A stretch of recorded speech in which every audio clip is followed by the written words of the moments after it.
You're listening to the Access Success Podcast, produced by Access U, a division of Access Advertising and Public Relations. Hey, let's do something big. I'm your host, Rachel Schneider. Welcome to the Access Success Podcast, where we highlight important topics focused on education in every form it takes. Those who know me professionally are aware that before I started working here at Access U, I was a journalist, and that background has helped me tremendously in my career now in marketing and public relations.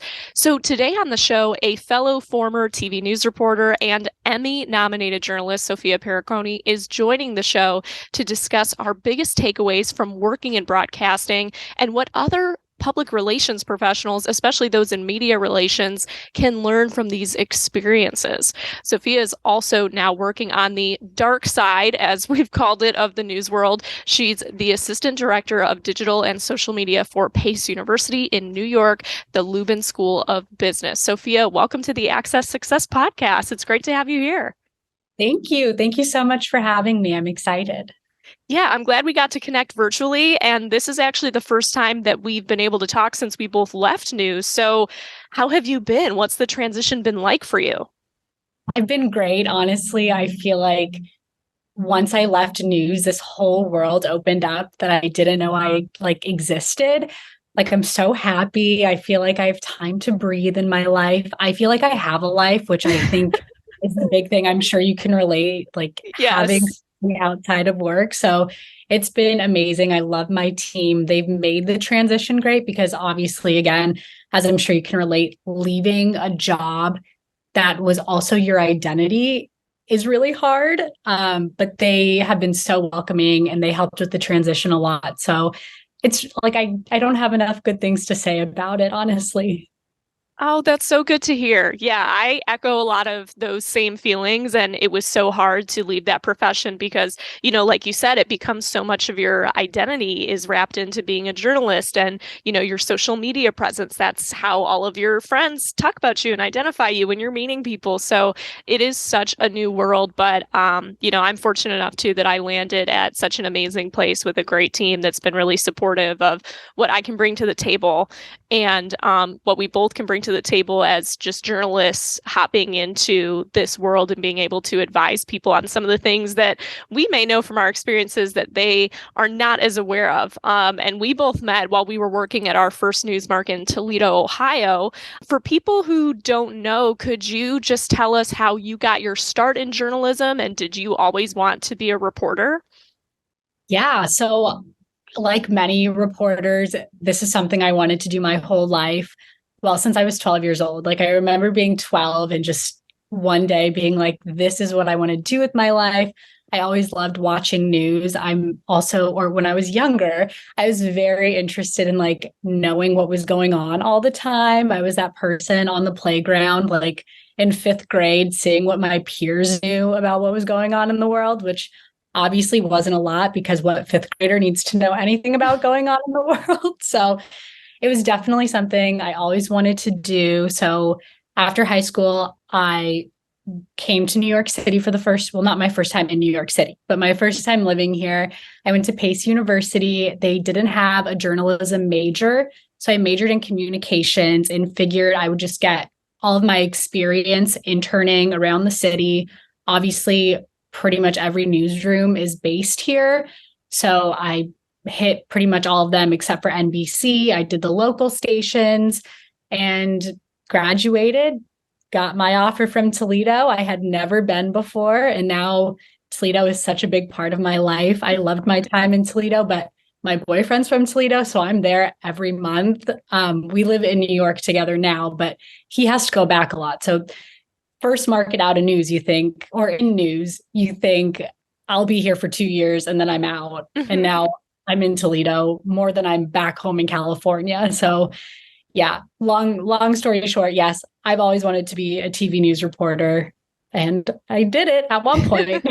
Yeah. Well, and then from Toledo, you signed with a station in Las Vegas. And I didn't talk to you much while you were in that market either. So I'm curious to know, what was that like covering such a big city, and how was it different to, your first market? And maybe how was your professional life different? When did you start thinking that maybe you wanted to pivot a little bit in your career? So obviously, Toledo and Las Vegas, in terms of market size, very different. I mean, Toledo's Hmm. not necessarily small, it's market 80. So I guess that's mid size. I don't know Yeah, anymore. yeah. But Vegas is a top 40, I think. So obviously the pace is different. In Toledo, I was in one show a night. We had a 30-minute newscast at 6 o'clock, and that was it. But in Vegas, we had a 4, a 5, and a 6. And there's also a 1 o'clock. So I was expected to be in the 4, 5, and 6, but sometimes the 1 o'clock. So it was definitely a lot more. There's a lot more pressure from management. But I will say Toledo, we had some pretty big events happen every Oh, now for and sure. then, like the city council situation with the FBI. There were unfortunately quite a few big shootings. We Mm. had 2 Toledo police officers killed within 6 months of each other, which was nuts. But Vegas, it's like every day there's something crazy happening. So it was definitely different in the sense that, okay, it felt more real, if that makes sense. Obviously, Yeah. everything happened in Toledo, real, tragic. But in Vegas, when it happens every day, it's sort of like, okay, it's hard to turn it off when you go to a crime scene because yesterday you were at another crime scene and it really like it builds on you, like it's really sad. Yeah. Uh, but I knew that I was looking to get out of news probably within my first 3 months of being in Vegas. I was there for 8 months total, but probably by month 2 or 3, I was just like, this is not what that I dreamed of. Like, this is Yeah. not the job I always wanted. Another thing different from Toledo and Vegas, again, could be because of the market sizes. There's a certain pressure from management that I personally didn't get in Toledo. And not that I can't handle pressure, but in Vegas, you're replaceable. It's one of those things where so many people want to be in your position. So many people want to work in Vegas. Like, we don't need you. They didn't straight up Mm. say that, but I definitely felt like that at times where, I mean, I'm sure my job was never on the line, but there were moments where I felt like, oh my God, they're going to fire me because I have brought one bad pitch to the table. So definitely a little different in terms of pressure, which that's kind of where I was like, life's too short. Life's too short Yeah. to be feeling like this all the time. Well, and for people who haven't worked in news, like we were MMJs in Toledo. So that word means multimedia journalist, and that's just a one-man band. You go around and it's you in your car with your camera equipment, going out and talking to people or going to breaking news. Was that the situation for you in Vegas also, or were you able to be paired with a photographer? So unless there was something crazy happening, I was an MMJ, which was honestly a lot of the times I can think of. There was one week where we had 2 major news stories happen in a week where I was with a photographer that whole week, but I was typically an MMJ. Obviously in Vegas, they don't let you do live shots alone, which is great. In Oh, Toledo, I good. did have to Yeah. do my own, yeah. Toledo, I did my own live shots. But in Vegas, I was always with the photog for live shots. But other than that, I was pretty much in an MMJ. Yeah. So for people outside the news industry, what does your day-to-day look like working as an MMJ, especially in that market where you've got a lot of ground to cover? Yeah. So, I mean, it's basically you go in every morning, you have your pitch, whatever, or they send you out to a scene and it's you. Like, I'm also only 5'7". So sometimes I would go to scenes and just think there's nothing stopping a grown man from picking me up and throwing me in his car, like if he really wanted to, which is scary.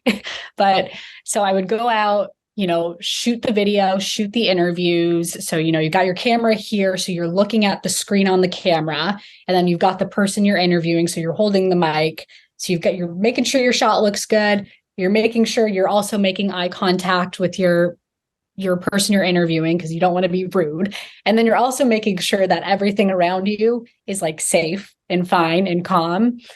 So once you get that, you get your B-roll, your video footage, and then I would sit in my car, my work car, because once you were out for the day in Vegas, you're pretty much expected to stay out and edit in the field. Especially since I was in the 4, 5, and 6 o'clock shows, I was turning 2 to 3 packages a day, which is Oh my gosh. it's That's a lot. for people not in news. That is a lot. So I would honestly, after I'd gather all my video and my interviews, I would drive to where I would go live and then just sit there and write my script and then edit everything together. And that way I could just be there. Like when it comes time for the live shot, I would typically be sending my story back to the station so they can put it on air. I would send it to them with like 5 minutes to spare because I was so pressed for time every day. And then I would just like roll out of the car and stand there and be live. There are probably so many shots of me in Vegas looking greasy and oily because I didn't have time to touch up my makeup, which is fine. I don't care. But there is no time to breathe, it feels like, or it felt like. So it was a lot.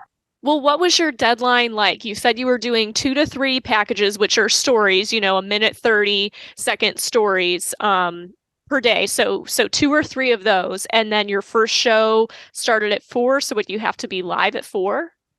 They usually wanted me to lead the newscast, which wasn't anything to do with me personally. It was because when it came time to pitching stories, no one else had pitched a lead story yet. Like their pitches would be approved and they wouldn't be considered lead stories.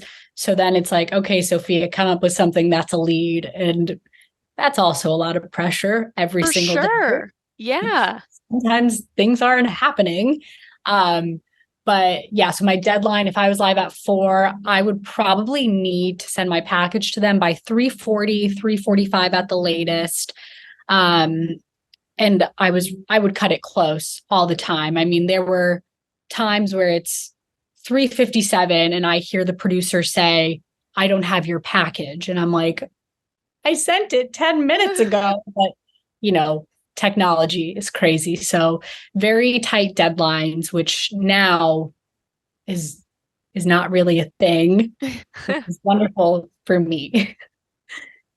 Yeah, and that leads me into, the next part of being a reporter nowadays, because it's a challenge enough to get something on air when you have that much content to produce in such little time, but you're also expected to keep up with a social media presence and be posting to social and posting things that your station can retweet. So keeping up with all of that while meeting deadline is such a challenge, I'm sure. Yeah, I mean, and that was just so like 3:57, or I would have to be ready to be live by like 3:55. But then, once I'm done with that 4 o'clock live shot, I now need to think about my 5 o'clock story, which is the same story, just completely rewritten. And so now I have like 40 minutes to finish that whole story, which, then same thing. I'd roll on the air at like 5 o'clock, which means package needs to be in 15 minutes ago. And it was just nonstop, one after the other. And then you mentioned social media. That was a whole other thing. And then you have to write your web article and you just want to go home. Yeah, there's so many pieces to put together, and I applaud you for working, 2 or 3 stories a day in Vegas. I don't even know if I would have been able to swing that and come every day with a pitch. That would be so much pressure. And just the day-to-day as a reporter too, even when you're off the clock, you're still working, you're still scrolling around social media or talking to people, trying to come up with story ideas and learn your market, especially when you're not from that area. That's another learning curve. Yeah. And, I was only there for 8 months, like I said. So did I ever really learn the market? I don't know, but you're right. I mean, on the weekends, so you wrap up your Friday, you're home by 7 o'clock, and then you spend your weekend looking for what's your story going to be for Monday. Because if they're expecting you to be the lead every night, you better have a good story. So it was definitely really tough mentally. I feel like the person I was for those 8 months, I don't even know her, which is good that I don't know her anymore. But yeah, you don't get any time. You're never off. Plus, if something crazy happens, you might get called in on a Saturday, even though you just worked 12 hours on Friday. It doesn't matter. Mhm. Yeah. So, what were some of the biggest differences you noticed, especially in pace? Because you're still working in social media, so you do a lot with media, you're still a storyteller. But what were just some of the big changes you noticed in your role now and in the corporate world versus the pace of a newsroom? So it's obviously much slower, but I kind of anticipated anything outside of news is going to be way slower. Yeah. But on top of that, I'm in higher education. I'm working in higher education. So take slow and then make it 10 times slower. So, during the summers, like I'm still working, but no one's on campus. If I need to reach out to a professor to maybe contribute to a news piece, like I better reach out 3 months in advance, which is fine. Like, they're busy too, but it's definitely slow. Before taking this role, I was probably a little too impatient of a person. I will say this role has made me very patient, which is good just because patience is a virtue. Um, but it's slow, but it's healthy. And I think that's the most important thing is I feel healthy mentally, physically. I have a life outside of work. And I work with the most incredible team. There's 4 of us on our team, and we all understand that we are working to live, not living to work. So it's definitely slow, but I appreciate it now. Yeah, I experienced some similar just having to slow my brain down, working in a different environment where you do have a lot of people coming together with their different pieces of the puzzle, and not everything has to be done within an hour, to meet the deadline. Some projects are going to take weeks or months to put together and a lot of different meetings. And I found myself also becoming like a little impatient and just asking a lot of questions so that we could just get to the point. And now looking back at that, I'm like, wow, okay, yeah, I have a different thinking cap when it comes to collaborating on projects. I also found that from being an MMJ, you're so used to working alone. So then collaborating with a team and going into all these meetings is, another big change that took some getting used to.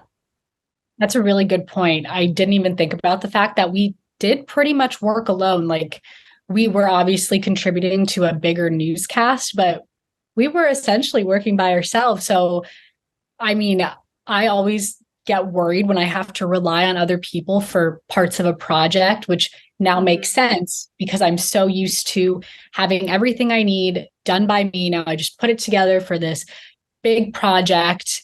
And sometimes I do need to remind myself, like, other people are working on other projects as well. It's not the end of the world if this doesn't get done in an hour. Our deadline is next month. So it's that's a really good point. I didn't even think about the fact that we were essentially solo. Yeah. Well, and in that vein, how did being a reporter help you in the role that you have now? Because there are so many transferable skills. And as we see more people leaving the broadcast news industry and coming into public relations roles or social media, I think we've just proven how valuable those skills are. Yeah. And when I was leaving news, I had the concern that a lot of people who are leaving news have, and that is, are my skills transferable? And 100% they are. Even this time last year, I never would have thought that my new skills would help me where I am today. So we started a podcast, or I started a podcast for our team. Obviously, interviewing skills, that's a big one. Writing skills. We were writing our own scripts every single day. I now do copywriting essentially. So, like captions, trying to come up with creative captions for different platforms. I think that creative writing skill that we had as news reporters definitely helps, with captions and copywriting. And then I think the big one, which my favorite part of news was always the editing. I loved just, putting together a story, because we were and we still are storytellers. So before I entered this role, my team would often hire third-party vendors for video creation.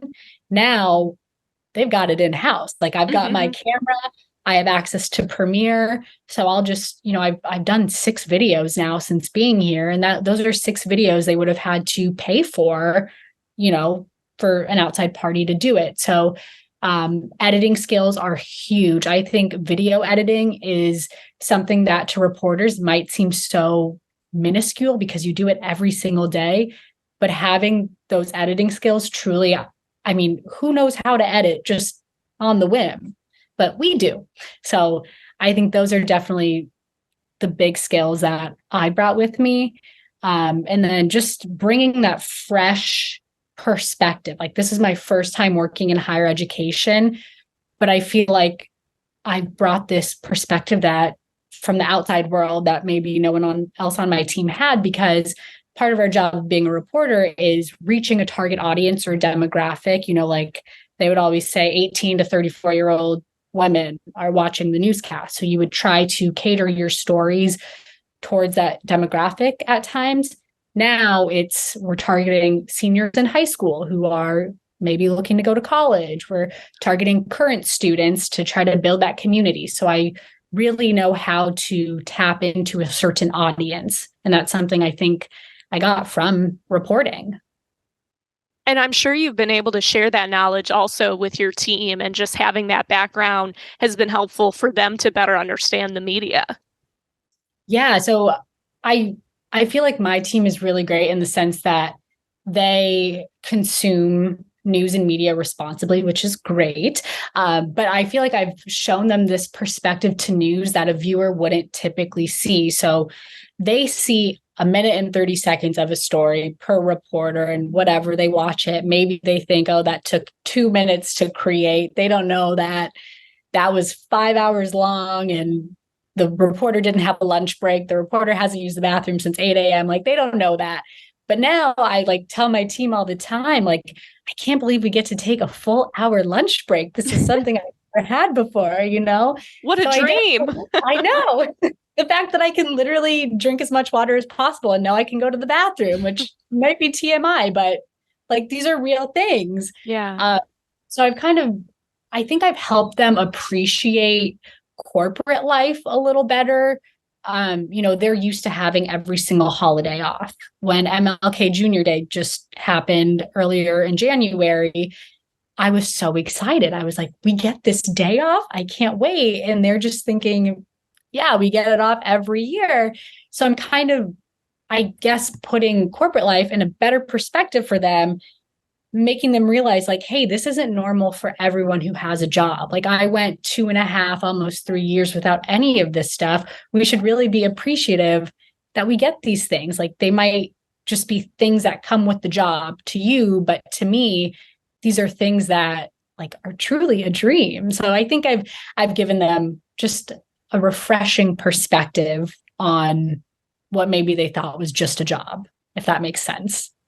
Oh, completely. And then in terms of storytelling and pitching to media, or when you're sharing stories on social, I think that one of the greatest gifts and skills and takeaways that I had from the industry was being able to identify what stories were newsworthy and what was going to grab attention versus which ones probably aren't, or how to pitch a reporter and what times of the day that they're going to be looking for stories. That seemed to be a really good skill to have versus people who have never worked in news maybe don't have that same perspective. Totally. And my boss and I were just talking about that this morning. We had a conference call this morning with the university relations team. So typically they're the ones that are pitching to reporters and stuff. They do come to us for, they'll ask us about a certain professor and if they can contribute to a piece. And then we go and ask that professor. But this morning, my boss was talking about an event that might be taking place and how someone in the business school wants to invite reporters and media to this event. And I was just thinking to myself, this isn't newsworthy. Even on a slow day, an event happening on a college campus, probably isn't going to bring in a reporter. And obviously, our university relations team was like, yeah, that's probably not going to make the news, but thanks for letting us know. So there's definitely, I think I've helped them with that as well. Just anytime there's an event, if there's any question as to if we should let the media know if there needs to be a press release, I'm usually the one that can say, yeah, probably not going to happen. Let's not even waste our time doing a press release. I can tell you it's just not a story, and that's okay. It's higher education. It's nothing too hot. But it's definitely, I think that's helped them a little bit. Yeah, well, and in terms of still being a storyteller and being able to put those pieces together and be your own video crew, one of the things that my agency has noticed is, or one of the things we've been able to help with is just sending visuals when we do send a release, sending, B-roll with possible. So even if we don't expect reporters to come cover an event, we can still send them the release afterward. And I've got some B-roll edited ready to go because I know how busy a producer and a reporter is. They may not have time to come out, but if you just send that right before, 4 o'clock and say, hey, this happened today. Here's this video of, our residents at this assisted living facility playing bowling with some high school kids who came on the campus and are volunteering. It's cute video, or it's something that would be great visuals, and then we can just chop that up and send it along so it makes a better pitch. That is a really good idea and something like I didn't even think of. So I'm happy to hear that. And Oh, I'm yeah. ask my boss if we do that because we should start. Yeah, I think that working in news, it just gives you perspective of like, okay, how can we make our pitches better in ways that will make a newsroom's life easier? Like, what are going to, if I just write out the script and throw in some B-roll, throw in some photos, then I know that a digital producer might be able to make it into a quick web story. So it's things like that that I feel like have been really helpful transitioning over, and just being able to communicate with my clients and let them know, hey, if you want to reach reporters, this is the lifestyle they have. This is their day to day. So they don't have time to grab, a 2-hour lunch with you on a Tuesday if you want to go over a story or pitch them. Maybe tag them in your social media posts and send them an email letting them know that you can get them photos and video to help their pitches in the newsroom. No, I mean, and having been on the other side of that, like to someone that might seem like nothing, like, oh, I'm just doing my job of sending off this B-roll, setting them a little tidbit. But I can just tell you and anyone listening, like as a reporter, that would change my whole day. That would make my life so easy. Completely. Yeah. And so for other media relations professionals or social media professionals who haven't worked in a newsroom, what are some other takeaways or words of advice that maybe you would have for them, especially when, churning out that timely content for social? I think the biggest thing is when something's happening, I think it helps to find a story or find a hook in the event that's happening, if that makes sense. So just thinking in terms of higher education, because that's kind of where my brain is most of the time now. Yeah. If there's an event happening that might seem like not that big of a deal, try to find something in that event that would bring people in or get their attention. Like maybe you're at, I don't know, they're launching a new department at a university. Find someone who like this really means something to them. Maybe their late parent was a professor and taught this, certain class or had a passion for the certain industry. And now they're bringing it into this new university or something like that. Like find those stories that maybe pull on the heartstrings a little bit. I feel like that kind of content always does well on social media. But if that's not an option, just find a story, find a character, I think is what I'm trying to say. Find someone you can kind of center your story around or your social media post around, and then build off of that, like a news story, like a package. You kind of have that focus, that character, and then you can kind of build out around that. I think that works in any industry. People like reading about other people, or when you're reading a book, you you like a book with a lot of characters, or there's a protagonist, so find someone for your audience to kind of root for. I completely agree. I tell my clients all the time that stories are about people. And what makes a newsworthy story is how many people does this affect. So if you find something heartwarming that everybody can find, relatable, or they can root for that character, that's going to make all the difference. Or if your organization is about to offer a new service that could help a lot of people in a community that was previously underserved and maybe didn't have financial planning services available to them, or didn't have, a community college, that's going to be your hook, is hearing from those people. So I'm so glad you mentioned that. Yeah. And I mean, every week on our social platforms, we highlight like a student success story, or we just highlight a student that's doing something. And whenever I'm looking for students to highlight, I'm not looking for just a student who shows up to class, does their job or does their homework or whatever, goes to their internship, which was me as a student. I will say I was not very involved. But I am looking for those students who are involved. Maybe they're the president of a club. Maybe, they're starting their own business outside of work, which we actually have a lot of, which is great. So it's all about just finding something that I guess makes people think, or makes like finding someone that isn't typical, if that makes sense. I don't want to like sound mean saying, find someone that's not typical, but find those stories, because those nuggets exist everywhere. I think you just have to want to find it, and you have to ask questions, which again goes back to being a reporter, asking all those questions. But people have interesting things to their lives beyond what you see them doing.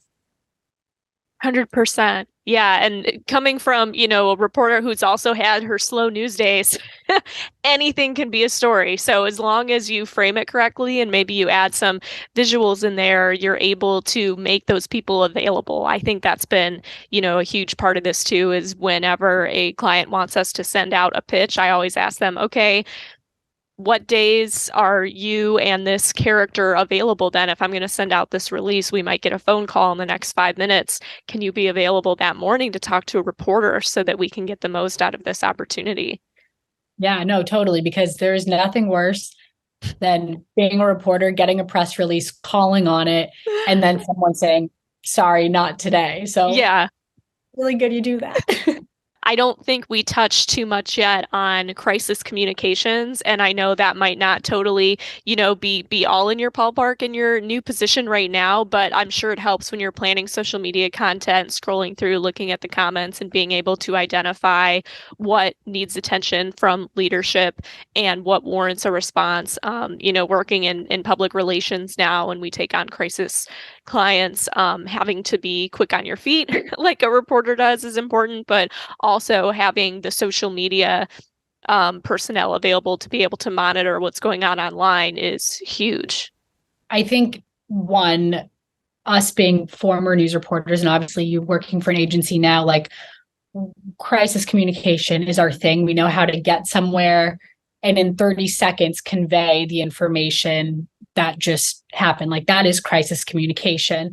In terms of social media, being that person to kind of oversee everything, and I can send messages to like the flagship Pace University accounts about something I see on social media. I think that's really helpful for them. But also, before I post anything on our social accounts, I think, could this cause a crisis? Typically, no, because it's higher education. It's not that heavy. It's never that deep. But I always do think about the comments and how people could receive it. And for social media managers, I feel like one bad comment feels like a crisis. It feels like the end of the world. So knowing what to post, I guess, and when to post it is definitely huge, and thinking about the comments. And I think if I didn't have that news reporter experience, I would feel more free to kind of post stuff to our account. But since I've been a news reporter who has had many negative comments on something I've posted, like I think about that stuff. I think about how other people could receive it, keeping track on everything, making sure everything's okay, you know? Absolutely. Yeah. Running our own social media pages and seeing how people would react to stories on, our outlet's main Facebook page or Twitter has been helpful, right? Because after telling so many stories, you get to see how they're received. What would you say to hiring managers who might be on the fence or considering hiring a journalist with so many flooding into that career change right now? I would say, honestly, I don't want to say hire anyone blindly, like obviously interview them, but if you have the opportunity to hire a journalist or a former TV news reporter, do it. Even if you look at their resume and you think, how can any of this translate? I promise you, you won't find anyone who works as hard ever in your life. Like, we are so used to one, so much pressure, two, being a perfectionist because you get one shot in a minute and 30 seconds to have your story on TV and it needs to be factually correct. Like, it has to be. We're in journalism, we're news reporters, like it has to be correct. So you're hiring someone that can work under pressure, but also get everything right. And they will, if you ask for 100%, they'll give you 200%. They have the writing skills, they have the editing skills, they're creative, and they know how to tell a story, which I don't care what industry you're in, storytelling is important and it's going to come in handy somewhere. Even if you give a presentation on like Wall Street or something, you have to make it interesting because no one's going to pay attention if it's boring. So hire a journalist, a TV news reporter. Your business will be better because of it. And on the social media side, leading into that, we've seen such a push for short form and long form video. So, what is the benefit of having somebody who can not just be a storyteller, but is also versed in shooting and editing video for platforms like TikTok and Meta? So we are used to shooting. I mean, a minute and 30 seconds isn't very long. So, and I personally have been in situations where my a minute and 30 seconds package, my story, could be longer, and trust me, it could be shorter. But so in terms of long form, I think news reporters really know, like I've been saying it this whole time, they know how to tell a story. They know how to, if you want a 5-minute video on carrots, they can make it happen. They'll do it. They will, because they've had no choice but to do it before. They've had no choice but to pull something out of nothing. And then going to like short form stuff like TikTok, you have, I think 3 minutes is the maximum on TikTok, but most people are probably doing like 60 seconds. You have 60 seconds to draw someone in and keep them. And again, a news reporter knows how to do that. They know how to lead with a hook, which, I mean, I don't know about you. When I'm scrolling through TikTok, though, I'm not watching something that starts boring. And a news reporter knows how to start something quick and interesting. So I think whether it's long form or short form video or content or anything, journalists know how to grab someone's attention and not in a clickbaity way. If you're a news reporter and you're in a newsroom that's great and healthy and you love it, awesome. I love that for you. But also to anyone that is in this industry and isn't sure how they feel about it, just know like it gets so much better. Honestly, I don't know why anyone wouldn't want to leave news. I don't want to like bash anyone for having their job, especially if they love it. But I personally didn't want to spend every year, every 2 years bouncing around newsrooms until I found the rare good newsroom. Yeah. So you're thinking about it, just do it. Your skills are so transferable and life is so much better when you actually have a life outside of work. It's crazy. One of my last questions was, since this is called the Access Success Podcast, would you mind sharing a recent success story for you personally or professionally? Yeah. So personally, I like to set like small goals for myself. Like, people have their New Year's resolutions, which that's great. I know I can't keep up a resolution for a whole year. So I do monthly resolutions. So one of my smaller, like recent successes is that I've been on this like no added sugar diet, which like I can eat anything with like natural sugar on it, but I'm not letting myself eat anything with added sugar. So it's been almost a month of that. And so that's like one of my biggest success stories right now. However, probably the more important one is I enrolled in graduate school to get my master's degree, which I've been telling so many people I'm going to get my master's degree that I like realized I actually have to do it because I told so many people I think I'm going to get my master's degree. So just Oh, enrolled to get wow. my master's, yeah, for social media and mobile marketing. So it ties into what I'm doing. So I think, the fact that I did it and enrolled is like a success for me because, like I said, I wasn't sure I was going to do it until I started telling so many people I was going to do it. Congratulations. It's weird being back at school, like the same place I work and like where I graduated from before 4 years ago. So it's weird, but I like school.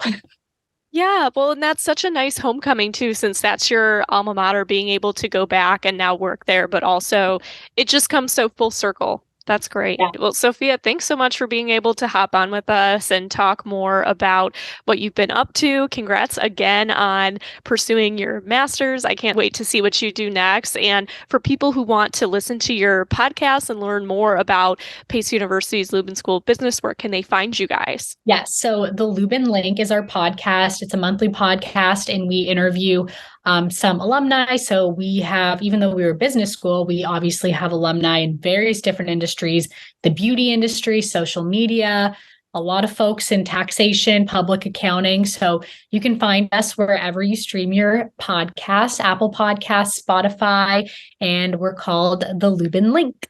Awesome. Great. Well, and we have clients in higher education too. We love to spread the knowledge for them. So if you've been thinking about starting your own podcast and you're listening today, check out Sophia's podcast, the Lubin Link, and that will probably help you in identifying your student stories and helping them, highlight those stories for your local media as well. So Yes, thank awesome. you. Thanks, Sophia. And thanks for everybody listening to the Access Success podcast today. We'll see you next week. Thanks for listening to the Access Success podcast produced by Access U, a division of Access Advertising and Public Relations. Find us on LinkedIn, Facebook, and Instagram to keep up with what the world of education needs to hear at Access U Agency, and connect with us at accessu.com. Let's do something big.